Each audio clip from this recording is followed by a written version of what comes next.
My wife's little assistant had been blowing through my card like money grew on trees. And at some fancy French restaurant, he actually called me a kept man, a total freeloader. That pissed me off. So I froze his card and left him stuck with a bill he couldn't pay. He got humiliated in front of everyone, and the manager made him stay overnight. When Layla found out, she just tapped my nose and smiled. Seriously? A grown man getting jealous of some kid? Now he's a laughingstock because of you. She didn't seem mad. Life went on like nothing happened until my birthday, when she took me out for French food. She ordered a ton of expensive dishes and bottles of wine. Said some friends were coming to join us later. Babe, I gotta step out real quick. Be right back to celebrate with you. I waited until the restaurant was about to close. She never came back. Neither did her friends. When I tried to pay, the manager said, Mr. Dickerson, this card's been frozen. Frozen. This was the card Layla gave me. Before we left, she'd taken mine, saying since it was my birthday, the bill was on her. I'd been so touched. Even patted myself on the back for landing such a sweet, thoughtful wife. Now she was MIA. I called her like 50 times nothing. If this card didn't work, I was screwed. The manager's face went from polite to annoyed real fast. Mr. Dickerson, got another card? Just so we're clear, we don't do tabs here. You knew that after last month, right? Oh, I remembered. Last month, Layla's assistant went on a spending spree with her card, then called me a kept man, a useless live-in husband. Wait a minute, a bad feeling hit me. Was this Layla getting payback for what I did to her precious assistant? Right on cue, I heard heels clicking at the entrance. I turned around, and there was Layla walking in, arm wrapped around Jacob Delgado, who was glaring at me like he wanted me dead. Behind them was a whole crew of her friends, all watching me like I was the evening's entertainment. Rick Dickerson, you love watching people squirm when they can't pay, huh? Well, now it's your turn.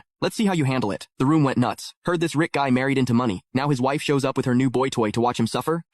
That's what you get for being a kept husband with nothing going for you. For real, how long did he think his looks would last? The second a rich woman finds a younger, hotter guy, his free ride's over. My fists tightened. The humiliation burned through me. Just like I thought Layla set this whole thing up for her little assistant, she walked Jacob to a table and pulled out a chair for him. Don't worry, sweetie, she said. Whatever Rick did to embarrass you, I'll make sure he gets it back tonight times 10. Jacob's face lit up. He leaned over and kissed her forehead. Thanks, Layla. Then he turned to me, eyes full of spite. Rick, you're just a useless kept man. Who gave you the right to freeze my card? He grabbed an expensive bottle of wine and smashed it at my feet. Crash! Wine splashed all over my face, making everything worse. Ha, pathetic loser. Now I've got Layla to cover my tab. I can smash as many bottles as I want, and she'll pay for it. But you? He grinned. You're done. Layla watched me with that same mocking smile. Stop glaring at me like you want to rip me apart. If you've got money, pay up and leave. Ha! What money? He couldn't pay this bill if his life depended on it. All those dishes, all those bottles they already opened, the total alone would make him choke. He's nothing but a kept husband. Without her, he's a nobody. To really rub it in, Layla stood up and looked around the room. Anyone who helps Rick out of this mess becomes my enemy and an enemy of the Galloway family. Everyone in Capital City knew the Galloways were the richest family around. Nobody would dare cross Layla. A few business contacts I'd worked with, people I thought were friends, started to get up. But the second Layla dropped that threat, they sank right back into their seats, scared she'd notice them. Damn, she's not playing, right?